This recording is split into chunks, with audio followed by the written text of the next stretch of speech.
সেদিন আমাদের এক্সাম শেষ হয়ে যাওয়ায় আমাদের তো মনটা বিশাল খুশি ছিল, তাই আমরা ঠিক করলাম কোথাও একটা খেতে যাব। তারপরে একটা বান্ধবী সাজেস্ট করলো মিত্র ক্যাফে যাওয়ার জন্য।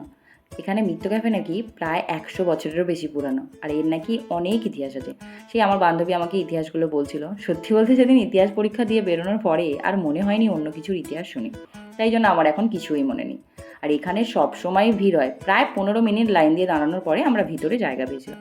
ক্যাফেটা দেখতে ছোট, কিন্তু খুব সুন্দরভাবে সাজানো ছিল। তা আমরা যেগুলো অর্ডার করবো ভেবেছিলাম সেগুলো কিছুই ছিল না। অর্ডার করলাম ফিশ কাটলেট। এখানে খাবারটা সত্যি খুব সুন্দর ছিল। খাবারটা খেতে খেতে আমরা একটু গল্প করছিলাম। আর এটা আমাদের যেহেতু লাস্ট এক্সাম ছিল, তাই কবে কার আর কখন কার সাথে দেখা হবে কেউই আমরা বুঝতে পারছিলাম না। সবারই একটু মনটা খারাপ লাগছিল, কিন্তু ভালোও লাগছিল, কারণ এক্সাম শেষ হলে তো সবারই ভালো লাগে। তো আমরা একটু খেতে খেতে গল্প করছিলাম আর করছিলাম। তারপরে এই যে বান্ধবীটাকে দেখলে আমি খাইয়ে দিলাম তখন। একটাই কারণ ছিল, যাতে আমাকে পরে খাইয়ে দেয়। তারপর আমরা সবাই মিলে একটু আড্ডা মেরে বেরিয়ে পড়লাম। বাইরে ফুচকা খেয়ে বাড়ি আসতে আসতে সেদিন আমাদের অনেকটাই দেরি হয়ে গেছিলো, কারণ আমাদের সিট পড়েছিল অনেকটাই দূরে।